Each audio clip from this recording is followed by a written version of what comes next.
Gambino, and I'm here today to talk to you about how to reduce muscle spasm using tennis balls. I use these all the time in my classes, and it's very helpful, and it's something totally that you can do at home. So just take 2 tennis balls, stick them in an old sock, or this is stockinette that we use for casts, tight temple knots, and you can make them different sizes. So you can see this one's smaller. This is for maybe a smaller frame person, and then if you are larger and you have wider back, you may need to have more space between your tennis balls. These are fully adjustable so that you can move them however you want. So you can have any type of size to get at your spasms. I had a client yesterday, excuse me, had COVID, so still getting over, and that's why I'm a little hoarse and why I haven't been on YouTube for a while. I had a client come yesterday and say that she had neck pain and she was having migraines, and before we even got started with her treatment, we did this, and I thought this is something useful that I can share with everybody that maybe you can do at home if you wake up with a headache or stiffness in your neck or a muscle spasm from overuse or sleeping improperly.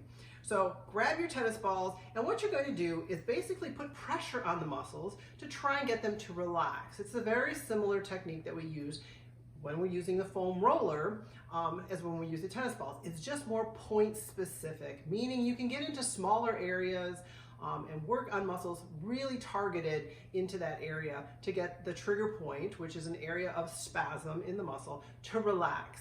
And this can be really helpful if you, especially into the neck, but also into the low back.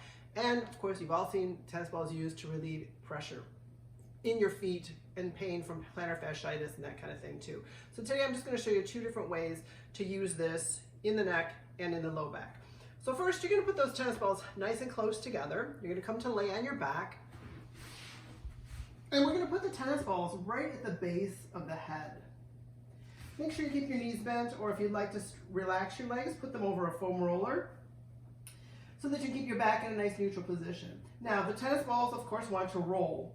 So if they tend to want to roll, you can put your hands up there and hold them, but basically you're just going to get in a good posture and kind of fidget around until you feel your back kind of settle into a nice neutral position, and just resting the base of the head. So the balls are on my skull, okay, at the point where the upper trapezius comes up and attaches to the base of my head.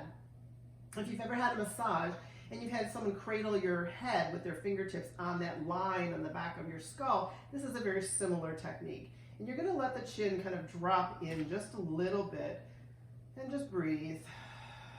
Sometimes when you're in this position, you may feel the pain from that pressure on the muscles radiating up into the back of your head. That radiation can be from a tight area in the muscle, and you just want to let that sit and relax there for about 90 seconds. Okay, anytime of these trigger point things that we do, 90 seconds is an optimal time to do this. Okay. Then you can do little chin nods, so just basically going with the fibers up and down, getting those fibers to release. And then you can kind of look from side to side, so putting pressure on one ball, then putting pressure on the other ball. And again, notice if you're getting radiation, it can radiate to the side here, the temple, towards the eye.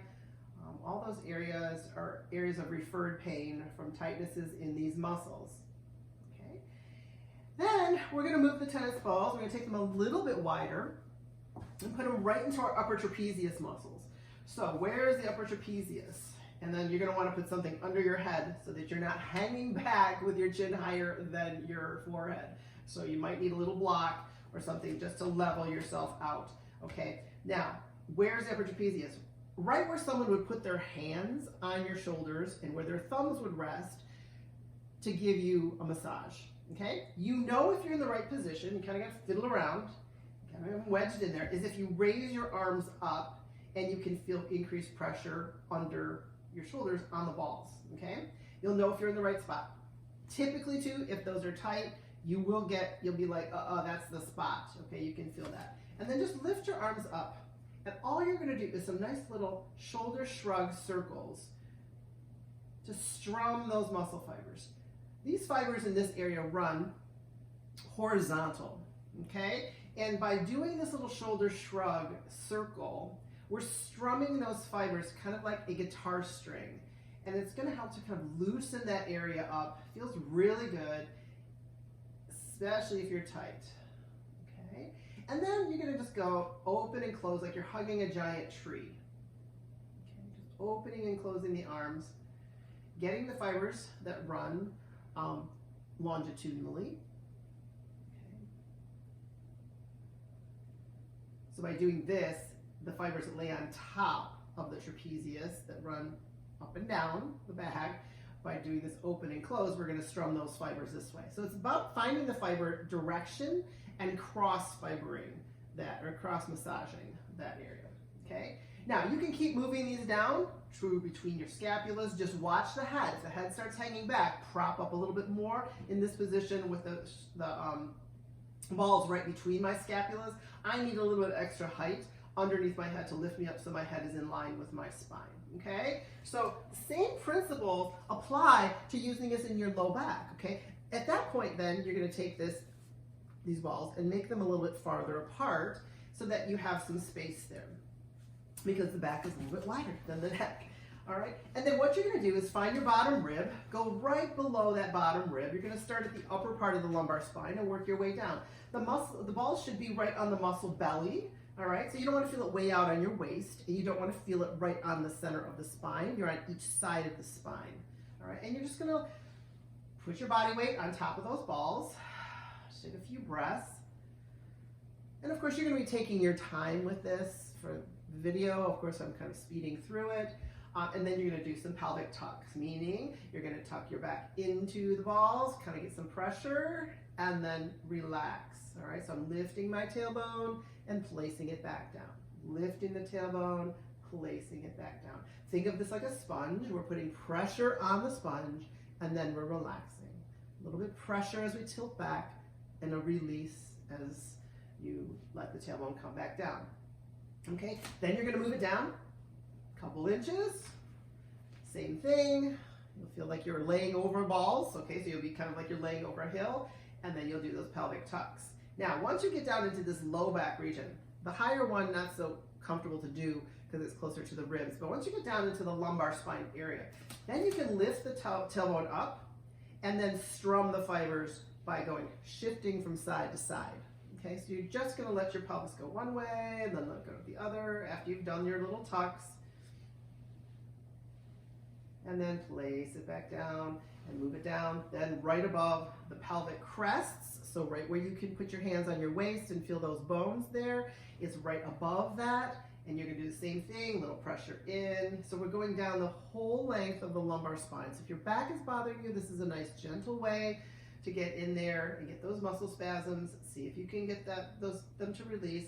And then same thing, lift your tailbone up and do a little shimmy from side to side. A little shift. Notice my knees are not moving a lot. I'm just letting my torso go right and then let it go left. Feet stay planted. And then just drop it down, take the balls out, and just notice how that feels. Now, if you happen to find a spot that's particularly sensitive, okay, or maybe you just have one spot, you just want to use one ball, and you're going to put it right under, into your glute or something. You can hold there, find the spot, put the pressure on it, hold for 90 seconds. That's optimal time to get ischemic compression, meaning we're taking the blood out of that area and compressing the muscle, and then you release that, take it out, and let that blood flush back in, those nutrients flush back in to cause the muscle to relax. Okay, so those are some helpful techniques. We can use the tennis balls throughout the whole entire body. If you'd like to see some other areas where you can use the tennis balls, drop me a message below in the comments area, and I'd love to show you different ways that you can help to relieve pain on your own. I'm all about doing home treatments and really being in control of your own body when you have something going on. All right, so I hope you like that, and I hope you found it helpful. If you have any questions, again, drop them in the comments box below. I'm available online for online consults and my ongoing classes online. And if you're interested in any of my books or anything like that, all of that's in the comments or in the description box below. Hope you have a great day. Talk to you soon.